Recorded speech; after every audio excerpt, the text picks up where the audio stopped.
I want to explain also now how yoga helps with stress management, because those of you who, you're perfect the way you are, you don't need to lose an ounce, what's the big deal?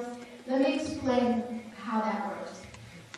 Stress is a big buzzword. As a matter of fact, there was a headline, and I brought the paper here, in USA Today. Very interesting headline, actually. It says, sour U.S. economy has put 40% of Americans on edge.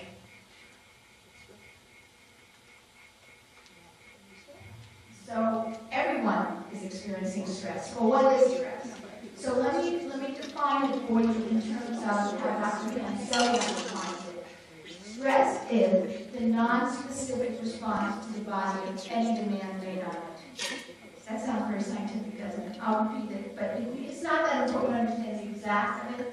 But anything we do, if we're hungry, we're stressed. If we're thirsty, we're stressed. If we have a fight with our best friend, we're stressed. But it's a non-specific response to the body of any demand made on it. There are 3 levels of stress.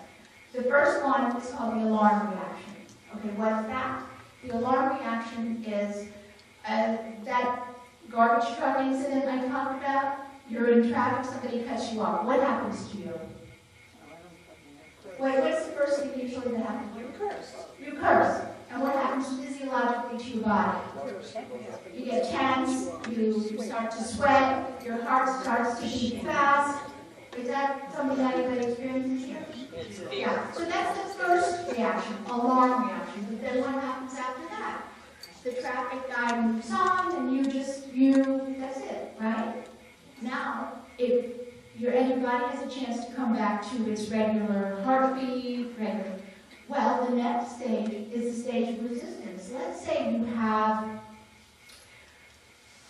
a child or a friend or a neighbor or someone who is really irritating you. Does anybody have anybody like that?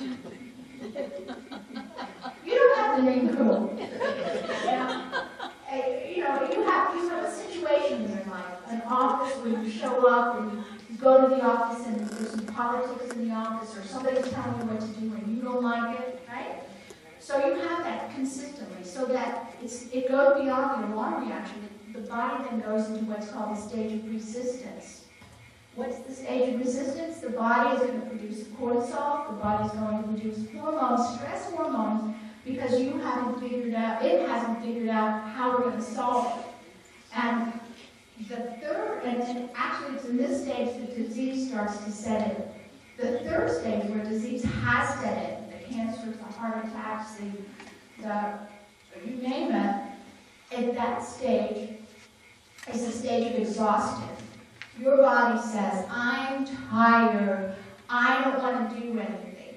You ever notice that if you got sick, it's a really good excuse to not do anything? I'm sick, don't bother me. The trick is to learn how to say no without getting sick. Just say no. It's a hard thing to do, believe me, I know. Very hard. And there's actually a book called No is a Complete Sentence.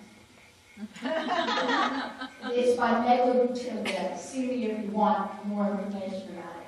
But what I want to get to is that each one of us in this room, everyone has a mechanism that is it's very old, it's God-given, it's something you can call on. You don't need to buy any extra equipment.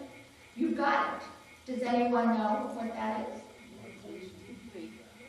is? You own it. You don't need to go to Target for it. It's right, or Target. No, it's right here in this room. You are a proud possessor of this ability and this equipment. And would you like me to tell you what it is? Yeah.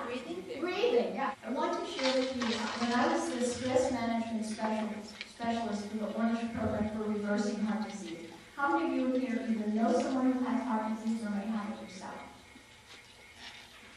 Yeah. Here's what we learned. I want to give you the scientific piece of it. What we learned is that even if the people did the low-fat diet, even if they did the aerobic 3 times a week, if they didn't take an hour a day to do some form of stress management, they didn't get the reversal. And we're talking reversal here. We're not talking just prevention. So imagine if you take the time to do some form of stress management. How many of you walk? Good. That's great. And how many of you do, how many of you bike? How many of you swim? What do you think the best exercise is? How many of you run? How many of you think yoga is the best exercise? Do you know which the best exercise is? Truly, it's the one you'll do.